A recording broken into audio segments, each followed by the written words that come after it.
일단 마이너스권에서 출발이 됐다가 지금 플러스권으로 살짝 돌아선 그 상황입니다. 어제 이야기가 됐듯이 중국의 무역 지표가 상당히 좀 부진하게 발표가 돼서 2% 가까이 좀 밀렸었는데요. 오늘 이제 CPI, PPI 발표가 되면서 플러스권으로 돌아선 그 움직임이 나오고 있습니다. 목표치에는 많이 부족하죠. 지금 뭐 디플레 우려도 여전히 나타나고 있고요. 그래도 어쨌든 지금 CPI가 1.5% 상승 전년 대비로 그래서 지금 전망을 상회하는 그 모습이 나왔고 PPI는 여전히 뭐 물가 하락세는 계속되고 있지만 그래도 전망엔 좀 부합하게 발표가 됐습니다. 투자 심리는 조금은 많이 안정되는 모습이 이 증권가에서는 중국 쪽에서 나타나고 있는데요. 자, 그러면 중국 증시에서 어떤 종목을 주목해 볼 수 있을지 지금부터 살펴보도록 하겠습니다. 현대증권 이상현 주임입니다. 주인님 안녕하세요. 네, 안녕하세요. 네, 오늘 준비한 중국 이야기 시작해 주시죠. 네, 좀 전에도 얘기가 나왔던 내용인데요. 중국의 환경 관련 이슈에 대해서 우리가 한번 알아봐야 될 것 같습니다. 중국의 환경 오염에 대한 인식이 지금 확산되고 있는 상황입니다. 현재 중국 당국이 가장 신경을 쓰는 분야가 환경이라는 말이 나올 정도로 중국의 환경 오염이 지금 심각한 수준이고 정부의 지속적인 관심에도 불구하고 개선이 되지 않고 있는 상황입니다. 최근 중국 중앙정부는 대기오염과 관련해서 최고 등급 바로 아래인 주황색 경보를 발령했습니다. 이어서 대기오염 물질을 배출하는 공장의 조업 활동을 전면 제한했고 운행 가능한 관용 차량의 숫자도 대폭 줄인 상황입니다. 그리고 초중고 학교의 야외 활동을 전면 금지했고 일부 학교에 대해서는 자체적으로 휴교 권한도 부여했습니다. 이렇게 정부에서 나서면서 지금 인식이 확산되고 있는 상황인데요. 현재 베이징을 비롯한 중국 대도시의 대기오염 수준이 200에서 300 마이크로그램 퍼 큐빅미터 정도로 정부가 발표하고 있는 상황이지만 일각에서는 정부가 여론의 비난을 회피하기 위해서 수치를 낮게 발표한다는 지적이 나오고 있습니다. 지금 나오는 얘기는 1000 마이크로그램 퍼 큐빅미터까지 이런 수준에 도달했다는 상황으로 보고 있는데요. 이 정도는 1950년대 런던의 그 스모그와 맞먹는 수준으로 베이징에서는 어린 아이들이 호흡기 질환으로 인해 병원을 찾는 사례가 급증한 것으로 알려져 있습니다. 중국 정부는 근본적인 환경대책 마련을 위해서 13차 5개년 계획 기간에 환경보호와 에너지 절약에 17조 위안을 투입하기로 결정했습니다. 환경보호에 최소 10조 위안의 투자가 예상되고 기존 12차 5개년 계획 대비로 3배 정도 증가한 수준으로 보고 있고요. 산업구조의 재편과 에너지 보존 그리고 배기가스 감축 등이 필요하고 환경 관련 산업에 대한 집중적인 투자 확대로 추가적인 오염을 막는 데 주력할 것으로 전망되고 있습니다. 그림을 보시면은 중국의 이런 스모그가 지금 확산되고 있는 것을 확인할 수가 있고요. 베이징 대기질 지수 같은 경우에 2013년도 자료입니다. 이때도 지금 보시면은 지금 중국의 대도시들이 200에서 300 정도 나오고 있다고 했는데 매우 유해로 지금 나오고 있고요. 일각에서는 1000 마이크로그램까지 보고 있는 상황이기 때문에 지금 일반적인 사람들에게 치명적인 대기 오염 수준으로 지금 나타나고 있습니다. 중국 정부는 뷰티풀 차이나를 선포를 했습니다. 그래서 환경보호 노력, 그리고 환경보호 조치 강화와 관련 법령의 엄격한 집행에 집중되어 있는 상황이고요. 환경보호 법규 위반 벌금 총액이 2014년도 기준으로 전년 대비 34% 증가한 31억 위안을 기록했고 산시성 같은 경우에는 일 최고 벌금이 1,582안까지 나오면서 이런 벌금 조치를 강화하고 있는 상황인데요. 개정 환경보호법은 장기적으로 환경보호 산업의 급성장을 이끄는 동인이 될 것으로 기대가 되고 있습니다. 중국 정부가 환경보호 프로젝트를 위해서 기반 시설 투자를 확대한 상황이고요. 2015년 5월 같은 경우에는 2조 위안 규모의 민간 투자 사업을 승인한 가운데 이 중에서 1,000억 위안 규모의 생태학적 환경 부분 관련 사업에 투자한다고 발표를 했습니다. 2015년 10월 같은 경우에는 신개발은행 이 핵심 사업 부문에 대한 평가 결과를 기준으로 신에너지 및 신흥 환경보호 부문의 업체를 선정해서 저리의 운영 자금을 지원을 발표를 했고요. 13차 5개년 계획에서 제시한 상황으로 대기오염 등 환경보호 관련 산업을 영위하는 업체에 대한 지속적인 관심이 필요하다는 입장입니다. 중국 경제가 워낙 또 빠르게 성장을 하다 보니까 환경오염이 상당히 좀 심각한 그 수준인 것 같고요. 그래서 지금 중국 정부가 아주 이 환경과 힘든 그 싸움을 좀 하고 있는 것 같은데 말씀대로 이 스모그가 지금 최악의 스모그 많이 이슈가 되고 있죠. 지금 뭐 내일까지 이 적색 경보가 이어진다고 하는데요. 자, 이에 따라서 주식시장에서도 이와 연관되면 또 수혜주들을 또 찾아봐야 될 것 같은데 일단 5개년 계획에도 미세먼지 감축 이게 또 들어가 있더라고요. 그만큼 정부 정책의 수혜를 받을 수 있는 그 종목 오늘 어떤 종목을 좀 봐야 되겠습니까? 네, 오늘 대기오염과 관련해서 용정 환경보호를 우리가 좀 관심 있게 봐야 될 것 같습니다. 용정 환경보호 같은 경우에는 중국 환경보호 장비 분야의 첫 상장 기업이고 제진장치와 연기 탈항장치 등 환경보호 장비와 기타 환경보호 제품의 대형 제조 기업입니다.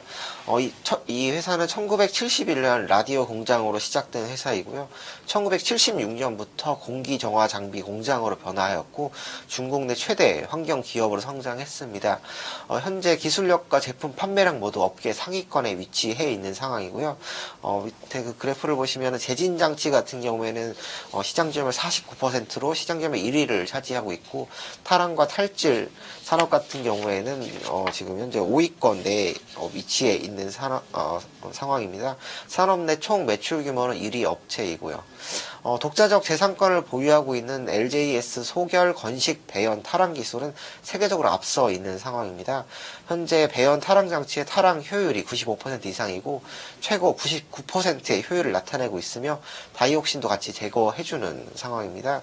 이 장치 같은 경우에 중국 내에서 배연량을 가장 많이 처리하는 소결 건식 탈항 사업인 보강그룹의 400제곱미터 대형 소결기로 사용되고 있고요. 탈항 탈취 산업에 관련한 주문량은 2013년 대비 2014년에는 약 30% 이상 증가한 상황입니다. 자회사를 통해서 지금 수주 확대를 진행하고 있는데요. 탈질 촉매제 개발에 힘쓰고 있습니다. 제진 설비 안정성과 제진 효과는 어떤 촉매제를 활용하느냐에 따라서 많이 좌우가 되고 있기 때문인데요. 2013년에 이 용정 환경보호는 4,200억 위안을 출자해서 상해 용정과걸 환경보호 기술을 설립했습니다. 이 회사는 용정 그룹이 50%의 지분을 보유하고 있는 상황이고요. 그리고 자회사를 통해서 강소용정과걸 촉매제 재생 유한공사를 설립했습니다. 지분율은 100%인 회사이고요. 이 두 회사의 실적은 2015년 실적에 반영될 것으로 나타나고 있습니다. 2014년 같은 경우에 탈황 탈질 산업 주문량이 30% 증가하면서 매출에 크게 반영된 상황입니다. 2015년 같은 경우에는 또 철강제 가격 하락이 비용 절감으로 이어지면서 3분기에는 호실적을 발표했고 4분기에 진행하고 있는 프로젝트의 완공을 고려한다면 그리고 2016년의 수주량도 현재 수준을 유지할 것으로 전망이 되고 있습니다. 현재 수주잔고가 100억 위안 수준으로 나타나고 있고요. 2016년에도 안정적 성장세를 보일 것으로 가이던스를 제시하고 있는 상황입니다. 3억 위안의 탈질, 에너지 절약, 탈황, 습식, 진집 산업을 수주하는 성공하면서 향후에 이런 역량을 보여줄 것으로 나타나고 있고요. 2017년 같은 경우에는 중국 정부가 탄소거래 배출 거래제를 전국적으로 도입했다고 밝혔기 때문에 동사의 고효율 제품을 통해서 건자재나 석유화학 그리고 중소형 보일러의 배연 처리를 목표로 사업을 다각할 전망이어서 중장기적인 성장이 전망되고 있습니다. 네, 환경오염 그 업계에서 선두기업이라고 할 수 있고 또 처음으로 상장이 된 기업이에요. 뭐 중국 정부의 이 정책 수혜주로 부각이 될 만한 종목이고 무엇보다 성장성을 좀 많이 강조를 해주셨는데요. 우리나라에서도 KC 코트렐이라는 기업이 있는데 유사한 그 비즈니스 모델을 좀 가지고 있지 않나 싶습니다. 우리나라나 중국이나 다 환경에 대한 관심이 높아지고 있고 비단 뭐 아시아권뿐만이 아니라 전 세계적으로 이 환경 문제는 글로벌 이슈가 되고 있는 것 같은데요. 그렇다면 중국의 환경 산업은 지금 어떤 위치에 있는지 그 산업을 좀 자세히 말씀해 주시죠. 네, 중국의 환경오염은 2000년대부터 지속된 중국의 세계의 공장이라고 불렸었죠. 예, 이런 이름하에서 빠른 제조업 성장에 따른 결과라는 분석이 지배적입니다.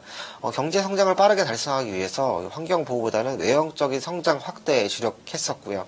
공장에서 발생하는 매연과 그리고 하수 처리 시설을 갖추자는 설비를 사용하면서 2000년대 후반부터 환경 오염에 대한 심각성이 부각되었습니다. 2000년대 후반과 현재 중국은 환경 오염에 개선되지 않은 채 위봉책에 불과한 정책들을 제시하면서 상황은 빠르게 악화되고 있는 상황이고요. 2015년 2월 같은 경우에 환경 다큐멘터리죠.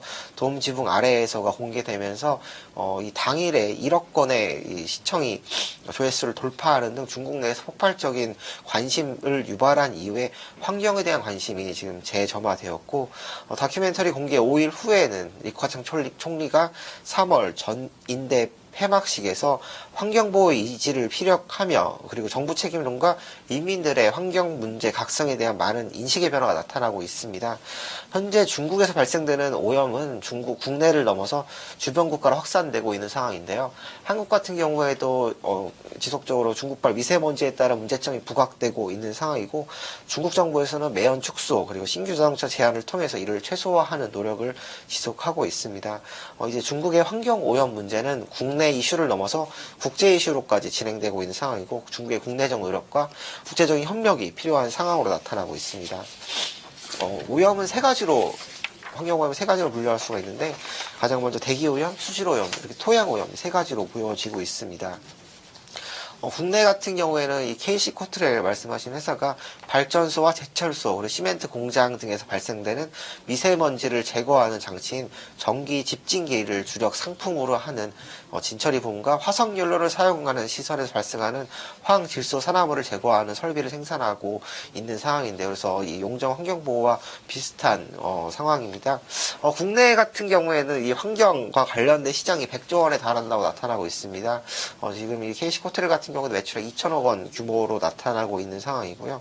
아무래도 중국에 비해서는 한국의 업체들이 좀 작은 상황이고, 중국의 환경 오염과 관련된 행동계획 발표에 우리는 좀 더 주목해봐야 된다고 보고 있습니다. 중국은 대기오염과 수질오염, 그리고 토양오염에 대해서 3대 오염 처리 액션 플랜을 제시한 상황이고요. 6조 위안을 투입할 것으로 알려져 있습니다. 3대 오염 중에서 지금 대기오염과 수질오염에 대한 액션 플랜이 발표된 가운데 토양오염 연말에 발표한다고 지금 전망이 되고 있고요. 대기오염 관련해서 액션 플랜은 31개 성에서 시행될 예정으로 2017년까지 전국의 2선 도시 이상에서 미세먼지 농도를 2012년 대비 10% 이상 감축을 목표로 제시한 상황입니다. 그리고 2017년까지 대기 환경에 종합적인 개선을 위해서 1조 7천억 위안을 투입할 계획입니다. 그리고 환경시설에 대한 투자 및 친환경 에너지 사용, 그리고 환경정책 개선 등 다방면에서 시행될 것으로 전망이 되고 있고요. 수질오염 같은 경우에는 4월 국무원이 발표한 7대 중점 유역 수질 개선 목표이며 2020년까지 진행될 것으로 나타나고 있습니다. 7대 중점 유역의 70% 이상의 수질을 3등급 이상으로 개선한다는 목표고요. 3등급 정도의 수질은 우리가 정화 처리 후에서 마실 수 있는 정도의 등급으로 보시면 될 것 같습니다. 본격적인 이 시행 시에는 GDP가 5조 7천억 위안 증가할 것으로 기대가 되고 있는 상황이고요. 비농업 분야 일자리가 390만 개 창출될 것으로 전망이 되고 있습니다. 5년 내에 2조 위안 규모의 민간 투자가 유치될 것으로 기대가 되고 있는 상황으로, 중국의 이런 환경오염 관련 산업의 이 성장세가 나타날 것으로 전망이 되고 있는 상황입니다. 이야기 들어보니까 중국 정부의 대기오염 규제 강화가 상당히 좀 강하게 나타나고 있네요. 거기에 바로 뚜렷한 이 수혜주로 부각이 되는 종목이 오늘 이야기가 됐던 용정 환경보호인데요. 자, 그러면 투자 전략은 어떻게 세워볼까요? 네, 중국 정부가 환경에 대한 관심을 지속적으로 유도할 것으로 예상되기 때문에 이런 환경과 관련 산업에 대한 장기적인 성장이 나타날 것으로 전망되고 있습니다. 환경에 대한 규제책 발표, 그리고 환경 관련 기업들에 대한 장기적인 정책적인 보조가 이어질 것으로 기대가 되고 있는 상황이고요. 중국의 정부가 지금 환경에 대한 관심이 선택이 아닌 필수적인 상황에서 보신다면은 이런 환경과 관련된 기업에 대한 장기적인 관심이 필요하고요. 용정 환경보호의 차트를 보시면은 이 마찬가지로 지수가 급락할 당시에 주가가 많이 하락했던 모습을 보여주고 있습니다. 그래서 30위안 근접까지 상승을 했던 주가는 11위안까지 하락을 했고, 현재는 17위안, 18위안 정도의 수준에 나타나고 있는데요. 최근 지수가 등락을 보임에도 불구하고 옆으로 계속 횡보하는 모습을 보여주고 있습니다. 지금 단기적인 관점에서는 지금 이 매수 시점이라 보다는 좀 더 어느 정도 하방이 확보가 되는 16.5위안 정도의 매수가를 제시해 드리고요. 손절가는 13.5위안, 목표가는 24위안으로 제시해 드리겠습니다. 그렇습니다. 예, 감사합니다. 네, 자 오늘은 중국 대기오염 개선의 1등 기업 용정 환경보호에 대해서 살펴봤습니다. 헬로 차이나였습니다. 자, 마켓 2막 1장 여기까지고요. 잠시 후 2부로 이어가겠습니다.